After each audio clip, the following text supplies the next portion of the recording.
कृष्ण गोविंद गोविंद गोपाला कृष्ण गोविंद गोविंद गोपाला भज मोरे मुकुट श्री नंद लाला भज मोरे मुकुट श्री नंद लाला।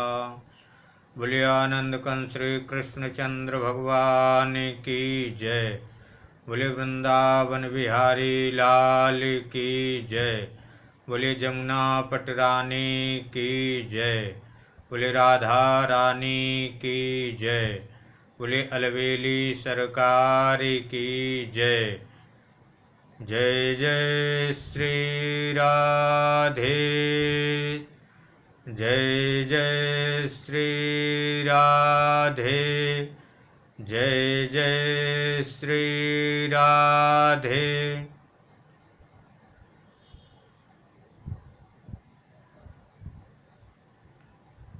जिस प्रकार से जीवन जीने के लिए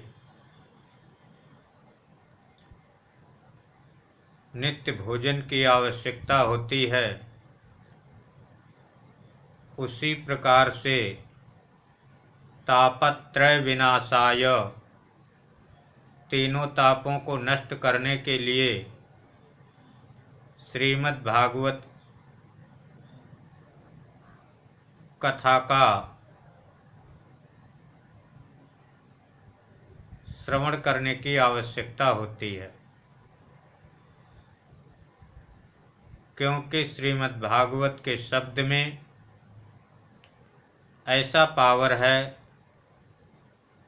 कि चाहे दैहिक ताप हो या भौतिक ताप हो या दैविक ताप हो, तीनों तापों को जड़ से उखाड़ के फेंक देता है। यदि आप नित्य प्रति श्रीमद् भागवत की कथा का श्रवण करते हैं तो प्रायः करके ऐसा देखा गया है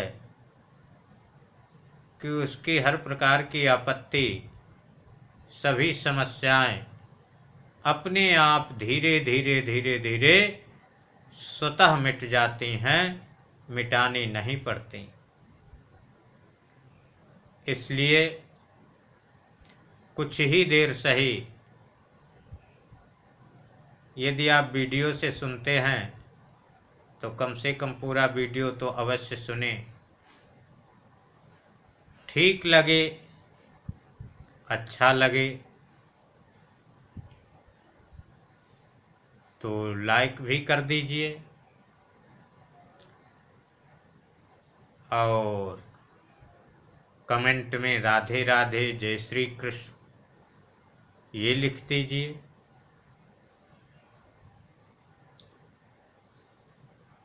तो अपनी वाणी को पवित्र करने के लिए आइए चलते हैं भागवत समुद्र के अंदर प्रवेश करते हैं।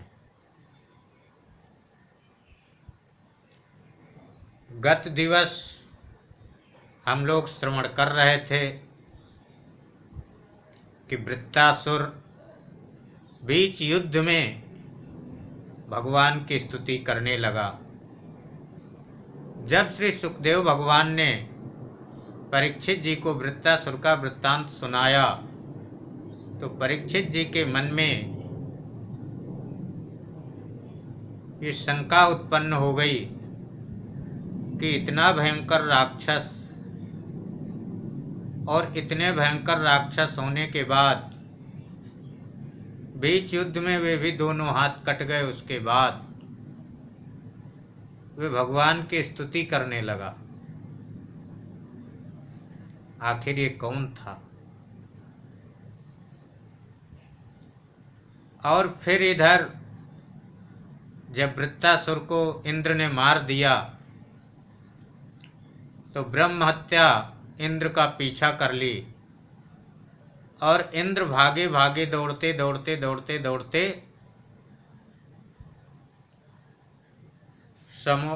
सरोवर में घुस गए, सरोवर में प्रवेश कर गए जल में। वहाँ कमल की जो नाल होती है, कमल, उसमें अंदर जो रेशा होता है उसके अंदर रहने लगे।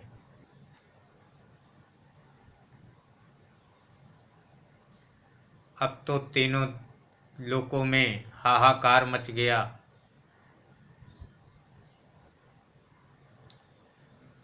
कि जब इंद्र नहीं हैं तो किस प्रकार से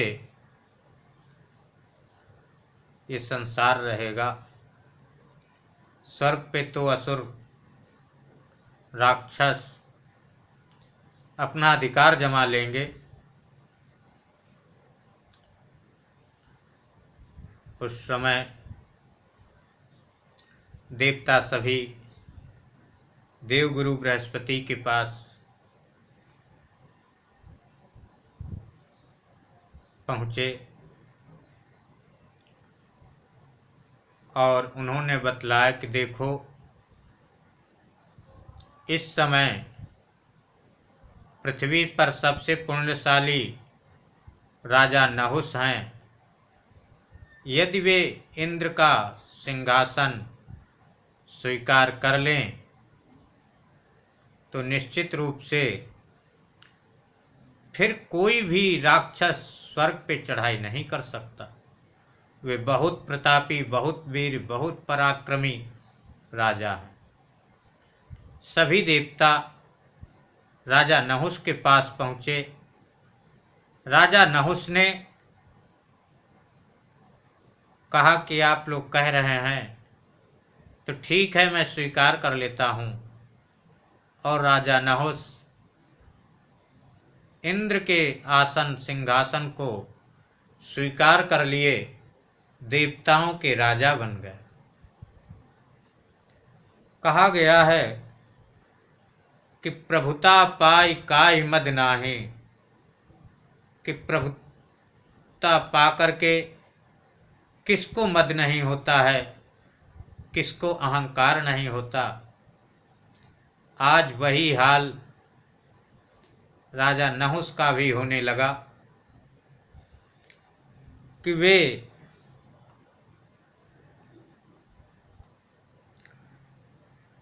सची का पीछा करने लगे। इंद्र की पत्नी जो सची हैं, इनका पीछा करने लगे और इनसे कहने भी लगे। अब सची तो इनसे इधर उधर भागी भागी फिर रही थी, लेकिन जहां वे जाए राजा नहुस वहीं पहुंच जाए।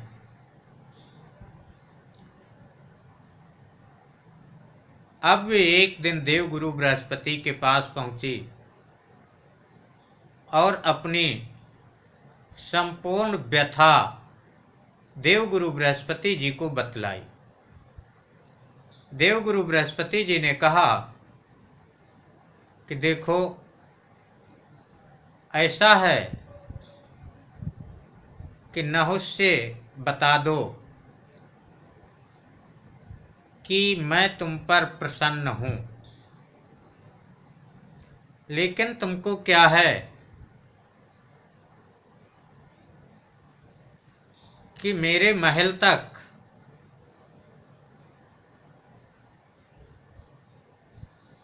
इस प्रकार से आना पड़ेगा कि ऐसे वाहन हों कि जो आज तक न तो कभी बने हों और न आगे कभी बनेंगे ही।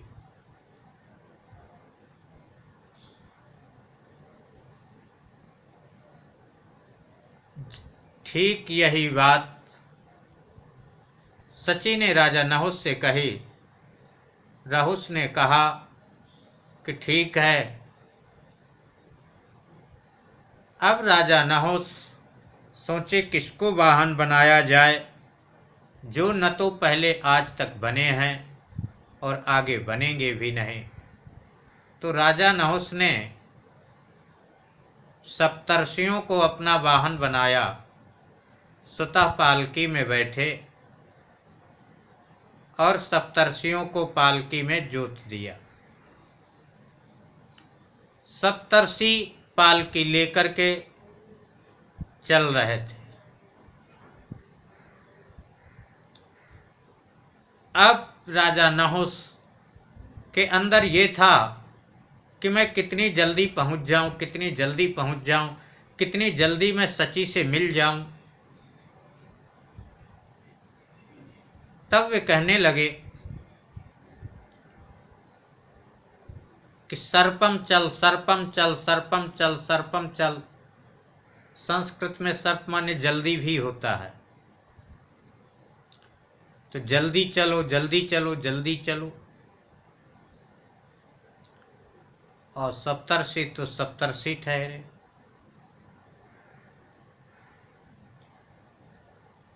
फिर भी नहुस को संतोष नहीं हुआ। जो आगे सप्तर्षि मचे हुए थे, इन्होंने अपना एक पैर निकाला पालकी से और खट से उनको लात मार दी और कहा कि तुम लोग इतनी बड़ी बड़ी जटा रखाए हो और तुम लोगों से जल्दी चला भी नहीं जाता। तो वहीं पर ऋषि ने श्राप दे दिया कि राजन, जो तुम कह रहे हो कि सर्पम चल, सर्पम चल, सर्पम चल, जाओ तुम सर्प हो जाओ। राजा नहुस अजगर नाम के सर्प हो गए। देवता सभी जिस सरोवर में इंद्र छिपे हुए थे वहां पर सरोवर के किनारे गए और देवताओं ने कहा कि हम आपकी ब्रह्म हत्या के निवारण के लिए अश्वमेध नामक यज्ञ करेंगे और आप आइए, आपको ब्रह्म हत्या कुछ नहीं करेगी। इंद्र सरोवर से बाहर निकले। इधर देवताओं ने अश्वमेध नामक यज्ञ किया जिससे ब्रह्म हत्या का निवारण हुआ।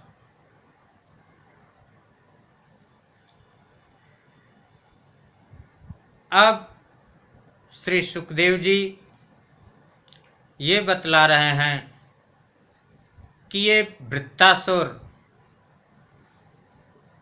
पहले जन्म में कौन था। तो वृत्रासुर पहले जन्म में आसीत् राजा सार्वभौमः सूरसेनेषु वै नृपा चित्रकेतुरिति ख्यातो यस्यासीत् कामधुग्महि। ये राजा चित्रकेतु था। वृत्रासुर पहले जन्म में चित्रकेतु नाम का राजा था।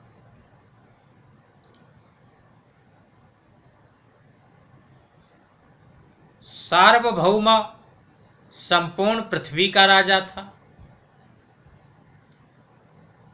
और इनके राज्य में कामना के अनुसार पृथ्वी अन्न फल फूल देती थी। ये राजा भी बहुत सुंदर थे। इन राजा चित्रकेतु के 1 करोड़ रानियां थी, लेकिन 1 करोड़ रानियां होने पर भी इनके कोई ना पुत्र था और ना कोई पुत्री थी। क्या इनमें कोई कमी थी? कहते नहीं। रूपौदार्य वयो जन्म विद्यैश्वर्याश्रियादिभिः सम्पन्नस्य गुणैः सर्वैः चिंता बंध्यापतेरभूत। ये बहुत ही रूपवान, बहुत ही सुंदर थे। तो कहते फिर बूढ़े हो गए होंगे, वृद्ध हो गए होंगे। तो कहते नहीं, वयः, अभी अवस्था भी उनकी जवान थी। विद्या ऐश्वर्य श्रिय लक्ष्मी आदि से भी संपन्न थे। केवल कमी थी, केवल इतनी कमी थी, उनके कोई संतान नहीं थी।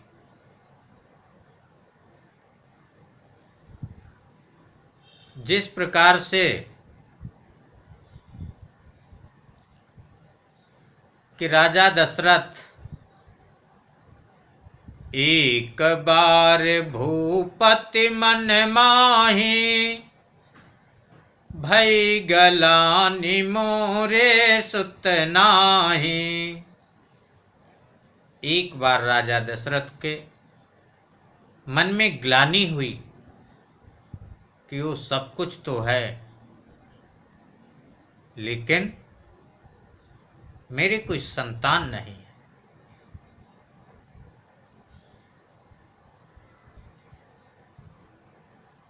तब उन्होंने अपने गुरुदेव वशिष्ठ जी को बुलाया, उनके पास गए और वशिष्ठ जी ने श्रृंगी ऋषि वशिष्ठ बोलावा, पुत्र हेतु शुभ यज्ञ करावा। वशिष्ठ जी श्रृंगी ऋषि को बुलाए और श्रृंगी ऋषि जी ने पुत्र हेतु, पुत्र के लिए पुत्रेष्टि नामक यज्ञ करवाया। इधर भी भगवान की कृपा से एक दिन अंगिरा ऋषि पधारे। तो अंगिरा ऋषि की राजा चित्रकेतु ने अच्छी प्रकार से सेवा की। अंगिरा ऋषि जी प्रसन्न हो गए, लेकिन राजा के मन में, चेहरा में उदासी थी। अंगिरा ऋषि ने पूछा, कहो कोई राज्य में किसी प्रकार की कोई समस्या, कोई चिंता तो नहीं है? चित्रकेतु ने कहा कि हे गुरुदेव, आपकी कृपा से राज्य में किसी भी प्रकार की कोई भी समस्या नहीं है। कहे फिर हे राजन, आपका मुख, आपके मुख पे उदासी क्यों है? ये आपका जो चेहरा है ये कुम्हलाया हुआ क्यों है? चित्रकेतु ने बताया कि हे गुरुदेव,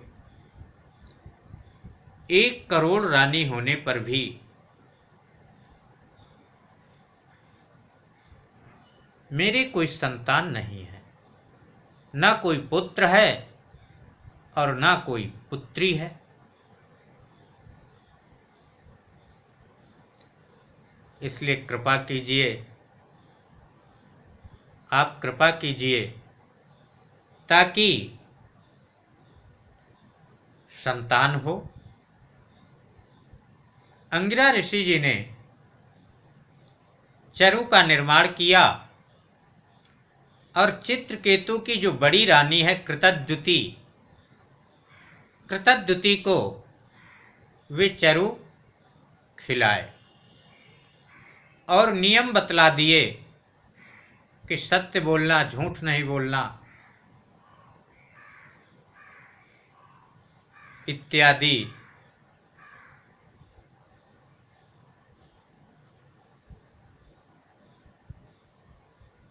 अंगिरा ऋषि जी ने कहा कि अब आपकी रानी को पुत्र होगा, वे पुत्र आपको हर्ष और शोक दोनों देगा। अंगिरा ऋषि तो पूरी बात बतला दिए लेकिन उस समय राजा के अंदर इतनी प्रसन्नता छाई हुई थी कि शोक शब्द तो उनको थोड़ा भी ध्यान ही नहीं रहा।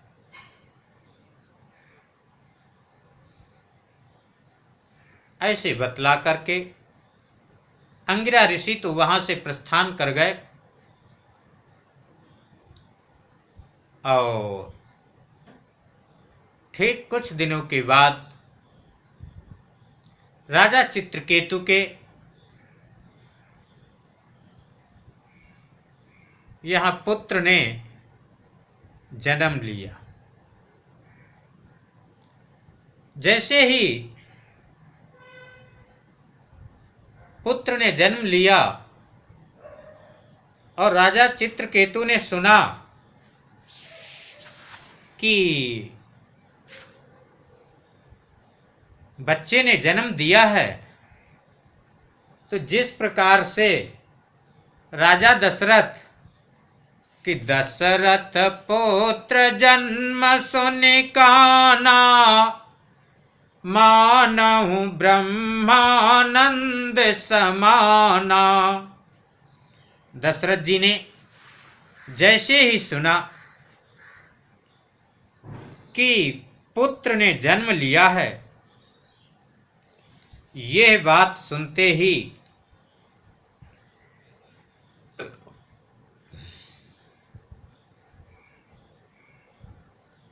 दशरथ बहुत प्रसन्न हुए। ऐसा लगा कि मानव ब्रह्मानंद समाना, कि ऐसा ही उनको लगा कि मानो ब्रह्म की प्राप्ति हो गई हो। ठीक इसी प्रकार से चित्रकेतु ने जैसे ही सुना कि पुत्र ने जन्म लिया, तो वे तो खुशी का ठिकाना नहीं रहा। लेकिन भक्तों, हुआ क्या?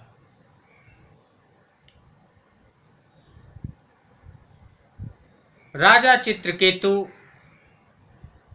अब 24 घंटा कृतद्युति के पास ही रहने लगे। बच्चे को देखते, कृतद्युति को देखते। अन्य जो रानियां थीं, इनके अंदर ये हो गया कि अरे, राजा तो हमको छोड़ ही दिए,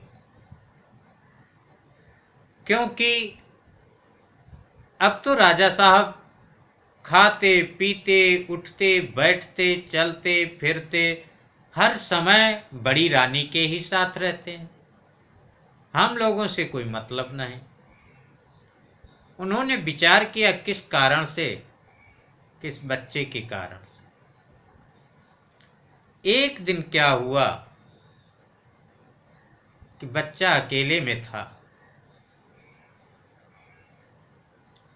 उस बच्चे को विष दे दिया, अन्य रानी में से विष दे दिया। बच्चा वहीं समाप्त हो गया। काफी देर हो गई। कृतद्युति ने धाय से कहा कि जाओ बच्चे को ले आओ, और वे बच्चा लेने जैसे ही जाती वहां, तो क्या देखते कि बच्चे की आंखें तो उलट गई। एकदम धाय बड़ी तेजी तेजी से रोने चिल्लाने लगती है। और जब कृतद्युति देखती है कि मेरा बच्चा तो समाप्त हो गया। अब जिस प्रकार से गाय अपने बच्चे को समाप्त देखते तो बड़ी तेजी तेजी से रंभाने लगती है, ठीक उसी प्रकार से कृतद्युति भी बहुत तेजी तेजी से रंभाने लगी, आवाज करने लगी, रो रो करके चिल्लाने लगी। और जब राजा ने सुना, तो राजा तो सुनते ही वे तो पूरी रास्ता में वहां तक आने में भी समर्थ नहीं हुए। कई जगह रास्ते में गिरते फरते आए, और क्या हुआ कि बच्चे के पैर के पास आकर के पूरा गिर ही पड़े। दोनों लोग चिल्ला रहे हैं। अब यहाँ तक कह रहे हैं,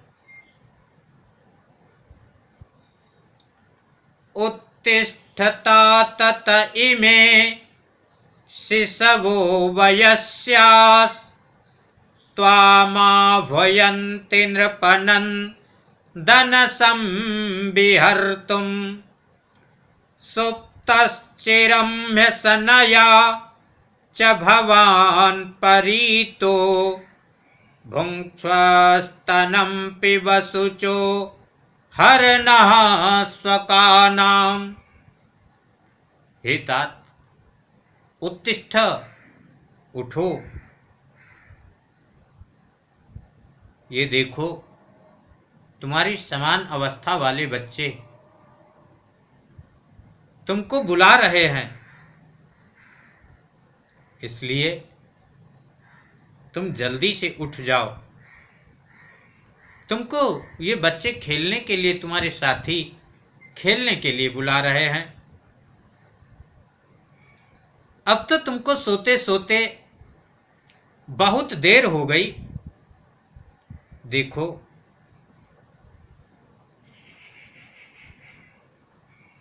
अब तुम कुछ खाना खा लो।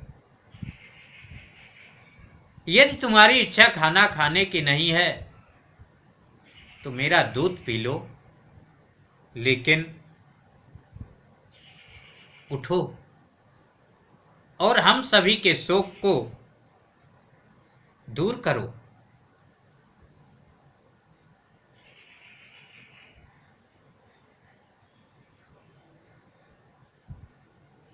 अब तुमको सोते हुए ठीक नहीं लगता।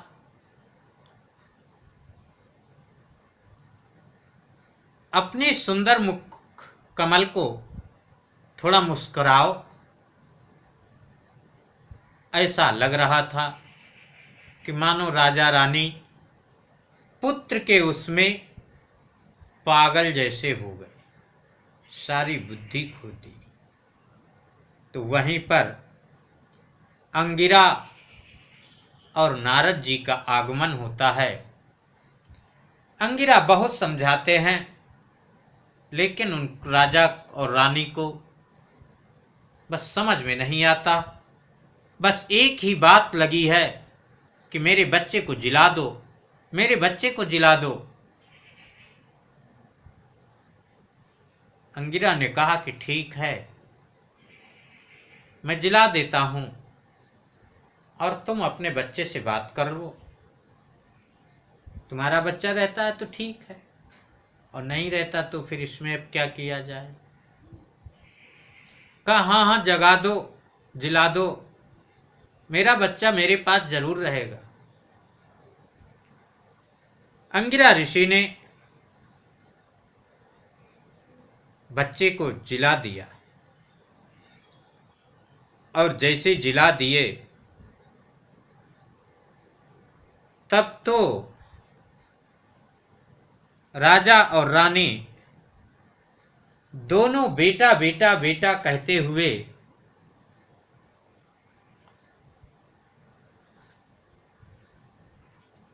अपने पुत्र के पास पुत्र को पुकारने लगे। जब बेटा बेटा बेटा कहे तब वे बेटा बोला कि कस्मिन् जन्ममयी मह्यं मातरो पितरो भवान् कर्मभिर्भ्राम्यमाणस्य देवतिर्यन्द्रियोनिषु। वे जीव बेटा बोला कि कस्मिन् जन्ममयी मह्यं, आप हमारे किस जन्म के मातरो पितरो भवन, माता पिता हुए। अरे कितनी बार मैं आपका माता पिता हुआ और कितनी बार आप हमारे माता पिता हुए। आप किस जन्म की बात कर रहे हैं? जैसे ही इन शब्दों को सुना चित्रकेतु ने और कृतद्युति ने, तो उनका संपूर्ण मोह जाता, मोह नष्ट हो गया।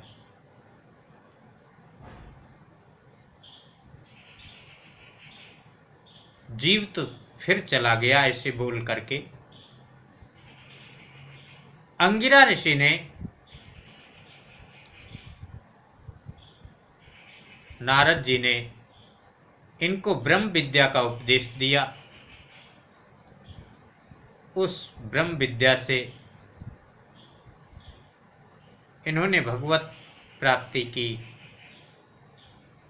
इस भगवत प्राप्ति में लगे, इनको यहाँ तक है कि विद्याधरों का ऐश्वर्य, गंधर्वों का ऐश्वर्य, यक्षों का ऐश्वर्य, ये सब प्राप्त हो गया तपस्या के बल से। एक दिन ये विमान से अपनी रानी कृतद्युति के साथ भ्रमण कर रहे थे। भ्रमण करते करते कैलाश पर्वत की ओर पहुंचे, तो कैलाश पर्वत पर भोलेनाथ जी अपनी जंघा पर बैठा के सती जी को और वैराग्य का उपदेश कर रहे थे। राजा चित्रकेतु ने देखा तो कहे, ओ देखो ये कैसे परम वैरागी बनते हैं। दूसरे को तो वैराग्य का ज्ञान देते हैं, लेकिन अपना स्वतः तो एक मिनट भी अपनी पत्नी को अपने से अलग नहीं कर पाते। तो भोलेनाथ तो बड़े उदार हैं, उनको तो कोई मतलब नहीं। कोई अच्छा कहा तो वे भी सही, कोई बुरा कहा तो वे भी सही। लेकिन सती जी से नहीं रहा गया और उन्होंने इनको श्राप दे दिया कि तुमको मर्त्यलोक के नियम और यहाँ भोलेनाथ के यहाँ का नियम, इसका ज्ञान नहीं है। जो मर्त्यलोक के प्राणी हैं उन्हीं की तुलना में तुम भोलेनाथ को भी, अरे जिनकी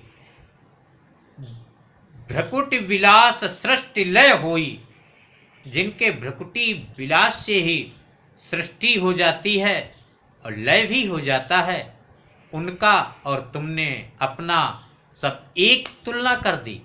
और देखो संसार में भी प्रत्येक प्रदेश प्रदेश का अलग कानून होता है, देश देश का अलग कानून होता है, लेकिन तुमने बहुत गलत किया, इसलिए जाओ तुम राक्षस हो जाओ। जब तुम राक्षस योनि में जाओगे तब तुम्हारी बुद्धि सब शुद्ध हो जाएगी। इसलिए यही राजा चित्रकेतु ही वृत्रासुर के रूप में जन्म लिए। इधर जैसे ही चित्रकेतु ने देखा कि मेरे को तो श्राप दे दिया गया है,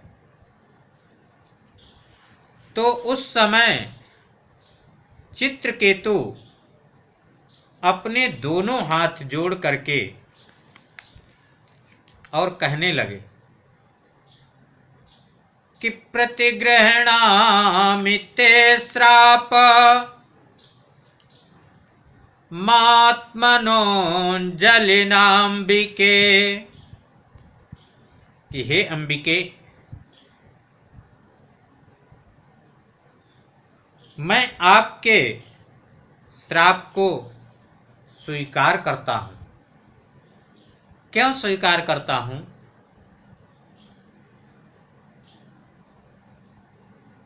ये यहाँ पर सती जी की जगह पार्वती जी हैं कि हे पार्वती जी, मैं आपके श्राप को स्वीकार करता हूँ कि दैवमर्त्याय यत् प्रोक्तम पूर्वदिष्टम हितस्य तत्, कि दैवमर्त्याय यत् प्रोक्तम, दैव प्रारब्ध, जिसका जैसा प्रारब्ध होता है ठीक उसी प्रकार से वैसे इसकी व्यवस्था बन जाती है और उसी प्रकार से सामने वाला व्यक्ति शब्द बोलता है। तो ये श्राप और वरदान तो केवल पहले बस बता दिया जाता है, इसलिए मैं हाथ जोड़ करके आपके श्राप को स्वीकार करता हूँ। और आइए 2 बार भगवान का कीर्तन करते हैं और उसके बाद किस प्रकार से मरुत गणों की उत्पत्ति होती है ये अगले वीडियो में श्रवण करेंगे। कृष्ण गोविंद गोविंद गोपाला, कृष्ण गोविंद गोविंद गोपाला, भज मोरे मुकुट श्री नंद लाला, भज मोरे मुकुट श्री नंद लाला। बोलिए आनंद कंद श्री कृष्णचंद्र भगवान की जय।